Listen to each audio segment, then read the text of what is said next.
کیا آپ جانتے ہیں کہ جب آپ اکیلے بیٹھ کر رو رہے ہوتے ہیں تو اللہ تعالیٰ کے فرشتے آپ کو روتے ہوئے دیکھ رہے ہوتے ہیں اور وہ جا کر اللہ تعالیٰ کو بتاتے ہیں کہ یا اللہ آپ کا فلاں بندہ فلاں جگہ پر بیٹھ کر رو رہا ہے، اور پھر اللہ تعالیٰ فرشتوں کو بھیجتے ہیں کہ جاؤ میرے بندے کو چپ کراؤ، لیکن فرشتے تھک ہار کر واپس آ جاتے ہیں اور کہتے ہیں کہ یا اللہ آپ کا بندہ ابھی بھی رو رہا ہے۔ کیا آپ کو پتا ہے کہ پھر اللہ تعالیٰ کیا فرماتے ہیں؟ اللہ تعالیٰ کہتے ہیں کہ میرا بندہ اس لیے رو رہا ہے کیونکہ میں نے اس کی ایک عزیز چیز جو اسے بہت زیادہ پسند تھی اس سے چھین لی اور وہ اس چیز کو واپس حاصل کرنا چاہتا ہے، لیکن مجھے میری ذات کی قسم کہ بہت جلد میں اسے ایسی چیز سے نوازوں گا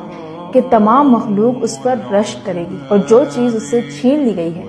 وہ اس کے بارے میں بھول جائے گا۔ تو دیکھیں اللہ تعالیٰ ہم سے کتنی محبت کرتے ہیں کہ جب ہم اکیلے بیٹھ کر رو رہے ہوتے ہیں تو اللہ تعالیٰ اپنے فرشتوں کو بھیجتے ہیں کہ انہیں کسی طرح چپ کرایا جائے۔ تو اسی لیے خود کو اکیلا نہ سمجھے، یہاں تک کہ اگر آپ خود کو کسی کمرے میں بند کر بھی رو رہے ہیں تو وہاں پر بھی اللہ تعالیٰ آپ کو دیکھ رہے ہیں اور اللہ تعالیٰ آپ کے لیے فکر مند ہے۔